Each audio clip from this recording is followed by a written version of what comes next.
super happy to be here. I'm excited, very excited. So excited. And Henrik, it's your first time on the Minecraft live stage. It is. It's not your first time though, right? It is not my first time. You two are going to tell us about Caves and Cliffs Part 2. And the thing that I think is the most amazing is how involved and how essential the community was to making it. Yes, yeah, this update changes basically everything about the world generation in the game. So we've added like massive mountains, massive caves, and it's been really hard to kind of balance that because we want to add all this new cool stuff. But when people are playing the game, we also want them to be able to encounter like the old familiar stuff. So this balancing act is really hard. So as designers and developers, when we test the stuff we built, how do we know if it's any good, right? How do we know if it's better? So we've needed a lot of help, and we've definitely gotten it. So we've been shipping snapshots, betas every week, and the people have been playtesting and giving us feedback. And it's just been wonderful. It feels kind of like they're colleagues helping us to build this great game. That's amazing. And you have an amazing example of someone who took a lot of time giving notes. Yeah. For example, on a player tweeted at me this wonderful big picture showing like across different snapshots in the same location what changed across different snapshots, and offered some opinions on that and some feedback. And this kind of stuff takes a lot of time to do. It's research that the users are doing for us, and we get a lot of this stuff, and it just saves time, and that's time that we can use, of course, to make the game better. That's so amazing. Yeah, it truly is. And I mean, this is like the biggest update we ever done, and we couldn't have done it without a community. Oh, that's incredible. And I know you were kind of nervous when you decided to split the update and tell everyone about that. Yes, I mean, it's a very big decision, and we took it together as a team. But yes, when it was time to announce it was quite scary. But we thought the best thing is just to be transparent, because as we know, Minecraft is crafted together with the community, and then it's good if we just are as honest as we possibly can.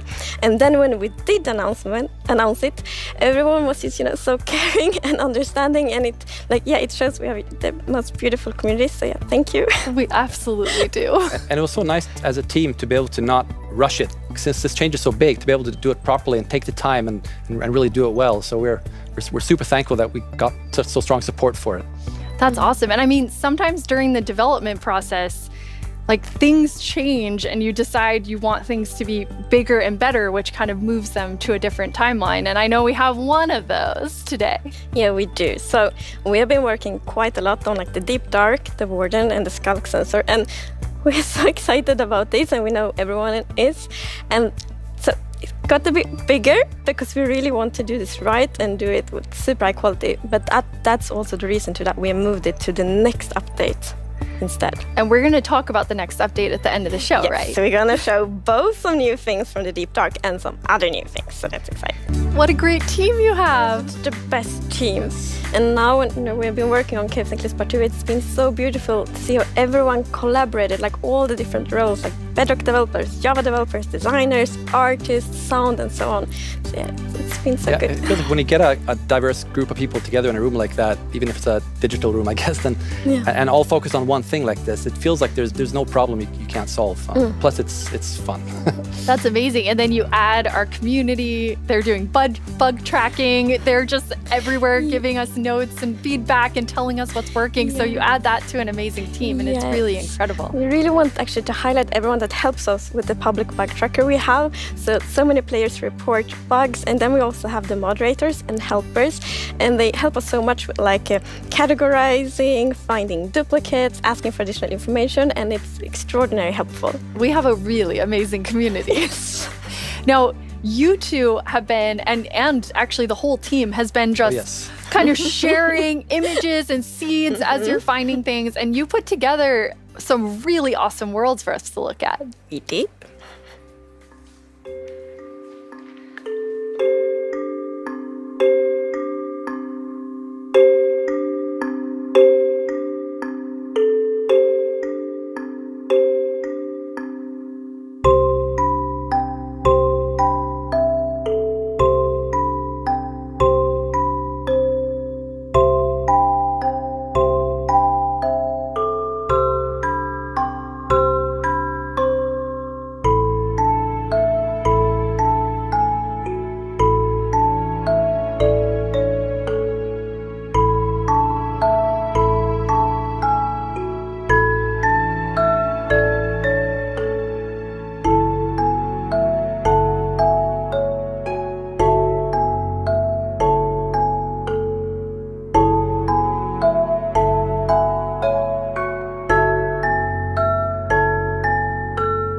Yeah, what's interesting about this is when you look at that video, like initially the plan was just big mountains and natural looking cool mountains and caves. But as we started working on it, the scope kind of grew because we realized that we need to change all the terrain to make this all fit together. But once we started seeing that work, and it was so fun to see how the team started realizing that we're really onto something. This is going to be great. And like we really feel that this new world generation inspired you, like going on adventure, building, telling stories. So it's very exciting. It's very important for us to be respectful to players' worlds. And like Minecraft should be a game you can trust, because if you know that it works and it will work for many, many years, then you can spend like all this love and time on your Minecraft world. So in Caves and Cliffs Part 2, we have actually done two things mainly to make sure that everything works well. And the first thing is blending. So as you can see in the picture here, to the left, we don't have blending. So then when you update your old world to the new world generation, it would just be like an ugly edge. But now, with blending, it's actually all smooth and pretty. So what happens if you open your old world with a new version of Minecraft? And I took a look at what happens in my old world, which I've had for like 10 years, playing with friends and family. And let's take a look. So there it is, all the old stuff we built 10 years ago. But that's what happens when you open the world in 1.18. So it basically generates new caves beneath the old areas. And the idea is to create the illusion that was there the whole time. We just, we just didn't go there until now. And wow, look what I found. Yeah. And that's also an important thing. We don't want to force players to have to pick between just the new or just the old. So we want them to be able to experience both things in the same world. But if you dig that seed up, if you really like what you see, you're like, wow, this world is wonderful. I want to share it with my friends. You can dig up that number and share it with others. And then if they open a new world with that seed, they'll see the same thing. But what's new for this update is that also works between Bedrock and Java. That's amazing. Yeah. So if you create a world in Java and you think it's beautiful, you want to share it with others, anyone who opens the world with that seed, regardless of which edition they're playing, will see essentially almost exactly the same thing. When do we get it? So it's actually almost done. So we're going to release it in a month or two. That is amazing. Thank you so much, Agnes and Henrik. Thank you. Caves and Cliffs Part 2 will be coming to a screen near you in 1 to 2 months. And speaking of screens, soon there will be another place to play Minecraft. On November 2nd, Minecraft comes to Xbox Game Pass for PC. Well, since you're here, can you please tell everyone all about this year's mobs? Absolutely. So, as you already mentioned, the team came up with 3 lovely creatures that we believe that the players will enjoy interacting with. And they are the Glare, the Allay, and the Copper Golem. Those all sound really cool. Absolutely. And to begin with, we have the Glare, which is it's a creature that flies around and doesn't really like dark areas because it knows that in dark areas there might be monsters spawning. Yes. So naturally it goes to those areas and gets really grumpy about it. And that is to bring that player's attention so that the problem can be fixed. Okay. And we are thinking about ideas that in certain circumstances, the Glare may even help you light up these areas to solve your monster spawning problems. The Glare sounds amazing. I'm ready to vote Glare now. Yes, but then we have the LA, which is also a flying, lovely creature that loves music and who doesn't? Nice sounds. And if you give it an item, it will start looking for similar items lying around and bring them to you.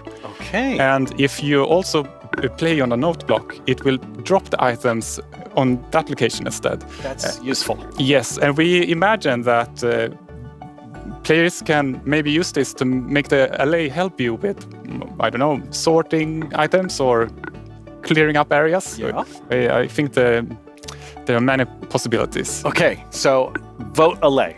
I get it. Yes, but then we have the Copper Golem. And as the name implies, it's a golem made out of copper, so it's an excellent use for copper. And it will also interact with you, and since it's made out of copper, it will over time oxidize and maybe turn into a statue.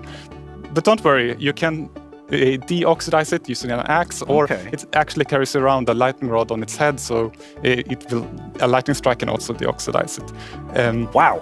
In addition, it loves pressing buttons little bit randomly, is specifically copper buttons. But it randomly presses them. Yes, so that can also be used in some interesting contraptions, we believe. Like, how finished already is that mob, or is there a lot of work to do?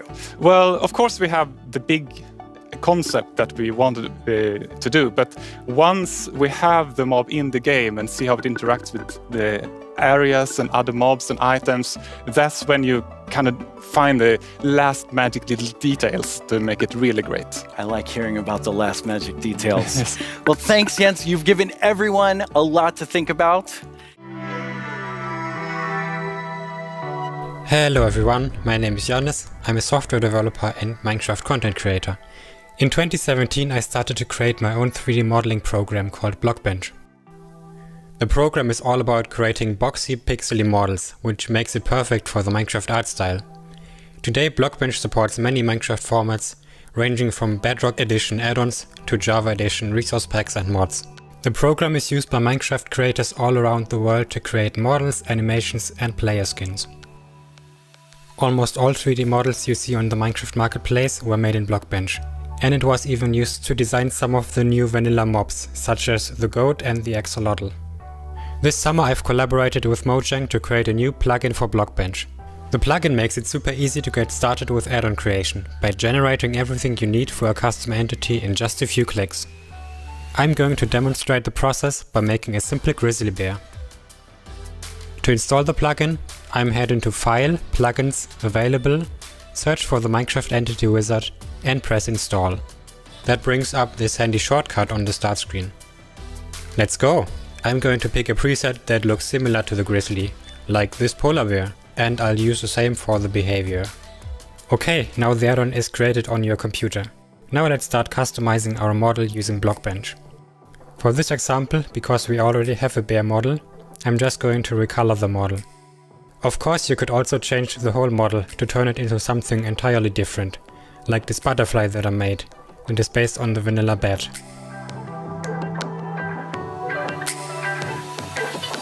Okay, this looks good. Now I'm going to press save and switch over to Minecraft. I can find our new grizzly bear pack in the behavior pack section and simply enable it. This will automatically enable the resource pack as well. Now let's check out the entity in-game. I just need to grab a spawn egg from the inventory and use it. And here's our grizzly bear. Have fun creating! It's free and works on all platforms.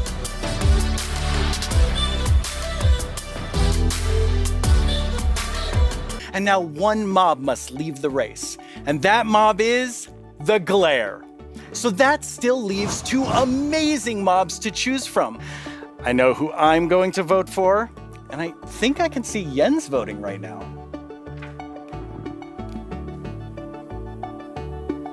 Yes. Okay, so the next update is called the Wild Update. So the word wild mainly means like two things for us. So the first thing is like beautiful nature, and the second thing is like really scary challenges and adventures. One of the biggest things about the Deep Dark and the Warden and the Skulk is that it's just expanded, it's gotten bigger, and we really wanted to make sure that we did this right and that we didn't just rush it. That includes even unique loot inside the Deep Dark as well. And yeah. We also want to make sure that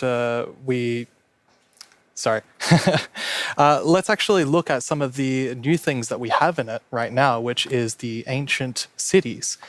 That's awesome. I can't wait. Oh, wow.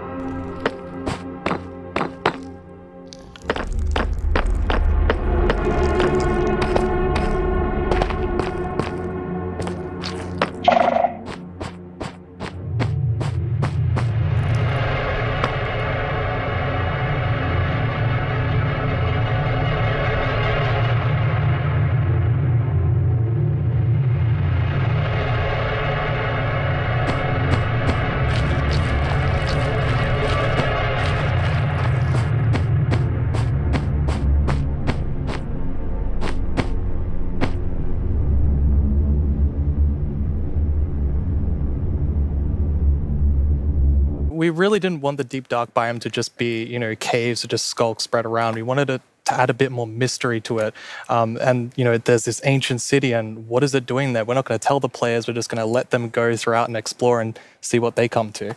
And there's even this ancient structure in the middle of every single city, and it's got something interesting about it that you're going to have to explore in game. I love that it really deepens the mystery of Minecraft. Minecraft is all about player stories, and Deep Dark definitely inspires the storytelling, I think. Last year, we focused a lot on the Skulk sensor, but since then, we've kind of been trying to figure out what do all the different blocks in the Skulk family do. And one of them actually is something called a Skulk Catalyst. And the main thing about the Skulk Catalyst is it's actually what causes the Skulk to spread. As you can see here, whenever a mob dies, such as a zombie, near the Skulk Catalyst, it actually spreads Skulk underneath it. And the amount is based on how much XP that zombie would have dropped. Wow. So, the Deep Dark, it's kind of overgrown with all these Skulk blocks, so that means that lots of mobs must have died there. Quite a lot, yes. Make it less scary. Oh, and as you can see here, when you mine some of the Skulk blocks, you actually get enchanting points. Yes, and of course, if you still want to get some of the blocks for decoration or something, you can just use a Silk Touch. And then we have the Skulk Shrieker.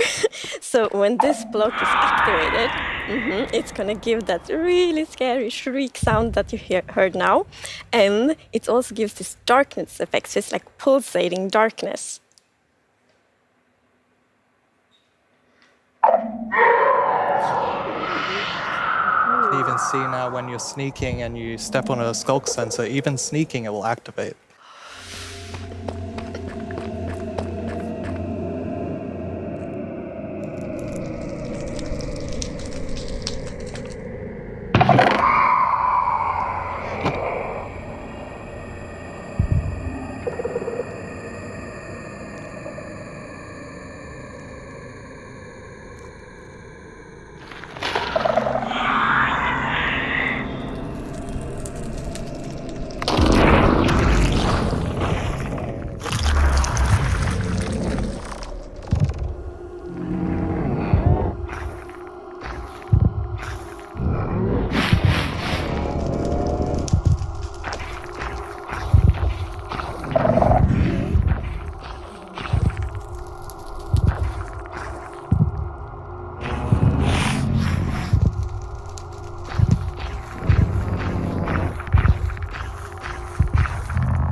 The first thing is that the warden actually emerges underground. So that means that wardens are kind of in the deep dark, in the walls, under the floor.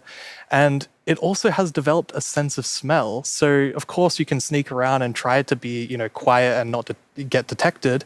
But unfortunately, the warden's still going to be able to sniff you out and find where you are. And if it sniffs you while you're really close by, then it's going to start noticing you. And I love that we're adding that sneaking gameplay, because we haven't really had that before. So, you are in the deep dark, everything's super dark, and you're sneaking, trying to find the treasures, trying to avoid the warden. I think it's something really exciting with that. It's really, really cool. I mean, I think you have definitely upped the terrifying level, Brandon. And I just love how much you've expanded the Deep Dark to feel it's so immersive.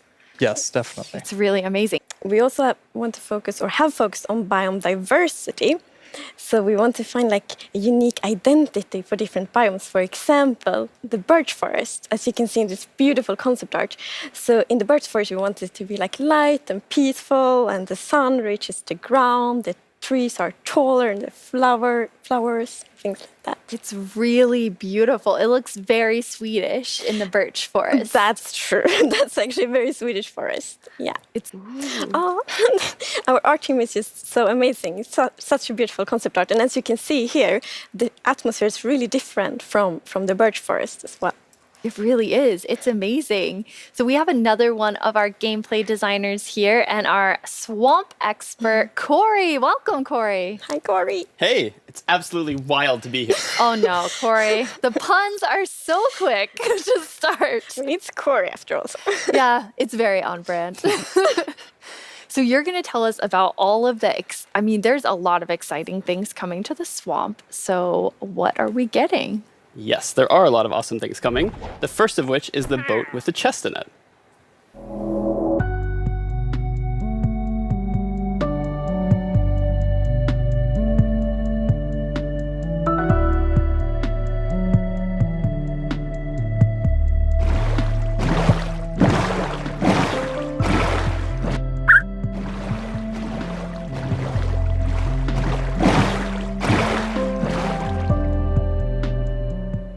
It's so useful. And relaxing.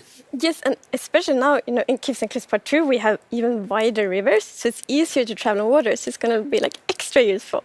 Yeah, and like in the aquifers as well. Yes, so like when you go rafting in the caves, you can like put your diamonds in the chest in your boat. Oh, It's that's really nice. amazing. And you've been working on what I think now will be my favorite tree in Minecraft. Yes, we are adding the mangrove tree to Minecraft. So as you can see here, this is a propagule, and propagules grow from mangrove trees. They're actually like ready to grow mini mangroves growing from the mangrove. And you can see here, the mangrove tree grows propped up on root blocks. It has vines hanging down from the leaves. The propagules are actually growing underneath the leaves. They actually grow from the leaves themselves.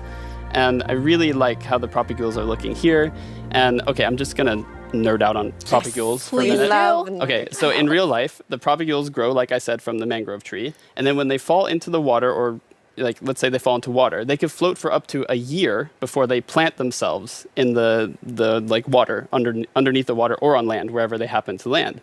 And mangrove trees themselves are actually amazing for like local ecosystems, fighting climate change, for local communities. They're just super trees, and I'm really, really excited that we're adding them to Minecraft. That's awesome. And this is the first sapling that you can plant underwater. Yeah, you can plant it underwater and on land as well. Yes, the mangroves do come with a new wood type.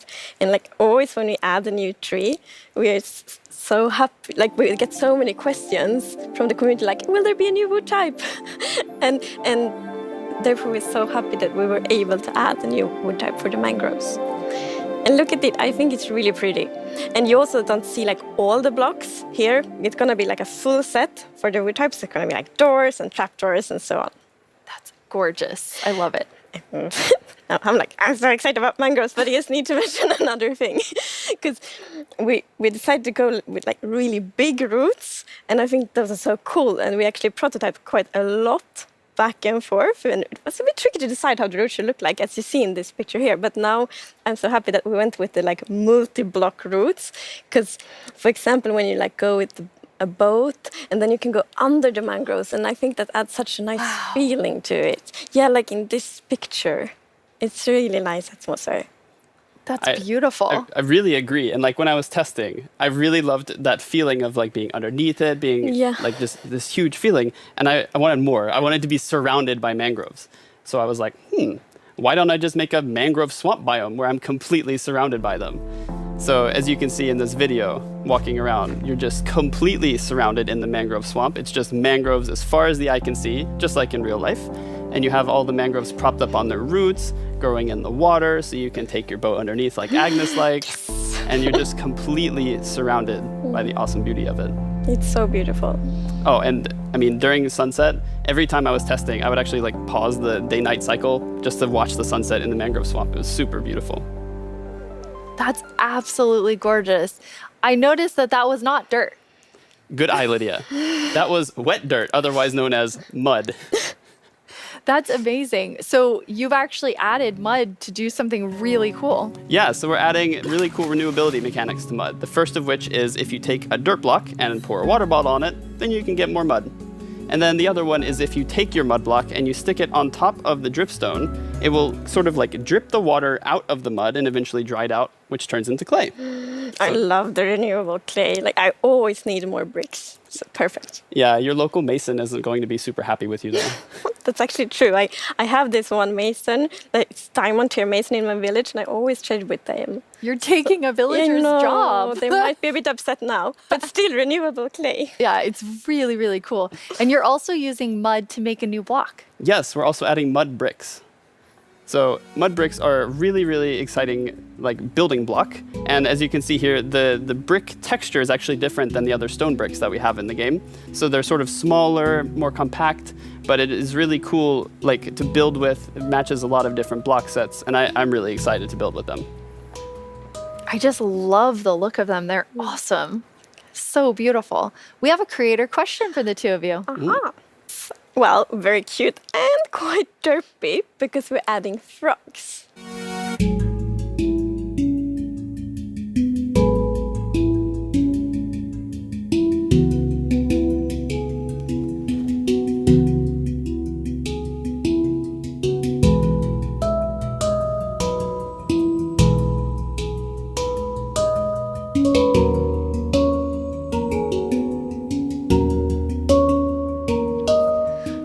Cute and derpy. That's the perfect description of them. The croaking is amazing. And did you see the one that jumped like backwards? One fell in the water. Silly frogs, yes.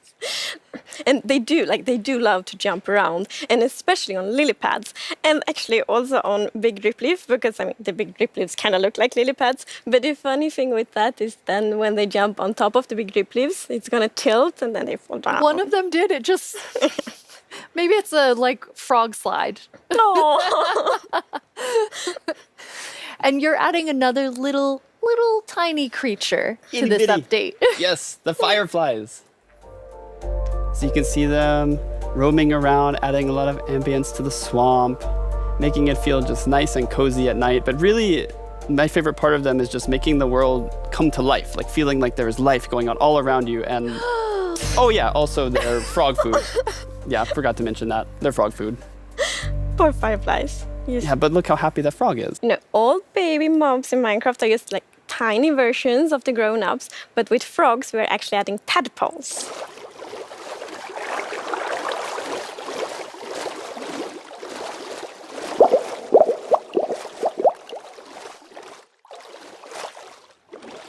Once again, you deliver on the promise of cute and derpy with the tadpoles. We do. Yes, and you can pick them up in a bucket. Yes, and that's actually extra helpful for the tadpoles because we have frog variants, and when a tadpole grows up, it will pick a variant depending on the temperature in the biome it grows up in. So for example, if it grows up in a really cold place, it's going to turn into a snowy frog. Yeah, as you can see here. So the frogs have kind of like two main systems. One is the tadpole system and the other one is the cold-blooded system. So the frogs are like the first cold-blooded animal in Minecraft. And in real life, there actually are frog variants that pick a color depending on, or they adapt their color depending on temperature. And we wanted to have that in Minecraft. We wanted to Minecraftify it. So therefore, the tadpole's going to pick a variant instead, depending on the temperature. That's so cool. And there are 3 variants. Yes, it's going to be 3 variants. Okay, so we've seen 2. What's the third one? The third one is the tropical frog. Yes. So let's say you were venturing out into the desert or the jungle, and you take your tadpole with you, and if it grows up there, it'll turn into a lovely tropical frog. And what I really love about the tropical frogs is how just relaxed they look, and they're like blending into the sand almost. They're just so relaxed. And I love the contrast. Yeah, as you can see in this pretty concept art, it's really like that beautiful nature and the super terrifying deep dark, and I love that contrast between these two things. It's absolutely amazing. I have them right here in my chest. Wow! Really exciting. You really came in style. Here you go. Thank you so much. That looked really comfortable. Okay, but now it's time to announce the winner. Okay, and the winner is the LA. Wow! Yes, I'm super happy about that. It's a lovely, lovely mob. That is so exciting. So Agnes, when can everyone expect the LA? So the LA will be included in the Wild update, and it's going to be released next year. Next year, the Wild update with the LA. I can't wait. Thank you all so much for joining us. Minecraft wouldn't be what it is today without all of you. From all of us at Mojang Studios, thank you so much. Bye!